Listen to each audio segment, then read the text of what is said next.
Serabutlah kepala aku macam ni. Tem ni lah nak bocornya.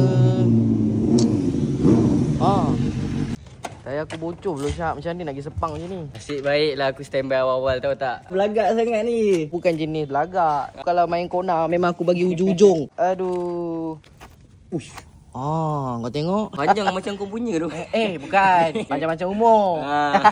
Lepas tu kita pakai pump elektrik lah. Ini dah tak banyak bateri ni. Tak tahu kadang-kadang emergency boleh jadi macam ni lah. Sementara ni kita terpaksa pakai cacing. Yelah kita tak sempat, kita banyak kerja. Baru kita akan buat tampal dalam lah. Okay. Ini kalau kat highway ni, satu ni RM50 kau tahu tak? Kita ada member-member bila guna. Tem-tem ni lah. Selepas je kita dah pakai cacing, double check dulu. Tengok keluar tak dia punya buih-buih tu. Okay. Sebelum gerak, kita spray rantai dulu. Sebab tadi kita pakai tu untuk bagi dia sikit lah. Yang kita bagi dia si angin lah. Okay, sekarang ni aku dah sampai dengan Syak dekat Sepang. Jom kita masuk.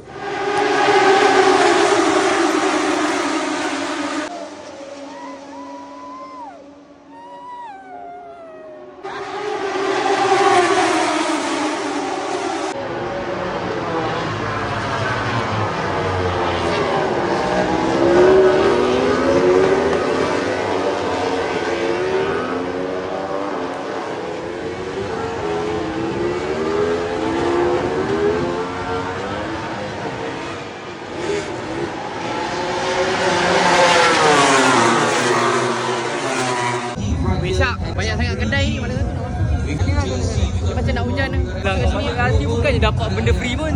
Sekarang ni kau tahu kan aku siapa? Bang, abang kenal saya bang? Aku bukan nak cakap apa dah bang. Dia siap bagi aku. Terima kasih.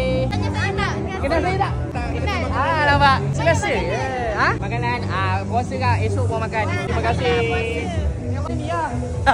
Ui, lawa-lawa macam helmet dia. Alah, setakat barang ni buat apa orang nak masuk tiket? Relax je. Tiket free lah bagi aku. Banyak risau lah. Aku influencer kan, kau tahu kan? Alah, macam dapat je. Betul. Satu seorang lah. Satu seorang boleh. Nampak? Aku minta biasa je. Kau nak boleh? Helmet ni lawa-lawa ni, nampak ni? Helmet free ni. Boleh dapat helmet tak? Kalau lebih-lebih ni, orang dah bagi payung takkan kau nak ambil. Kalau bagi payung takkan nak hujan. Orang helmet ni. Tak boleh. Gerak tu. Papan Raja. Jumpa kat dalam. Sekejap weh, Papa bagi tahu. Okay, weh Syak. Member aku dah gerak lah. Papa bagi tahu. Okay. Buang masuk.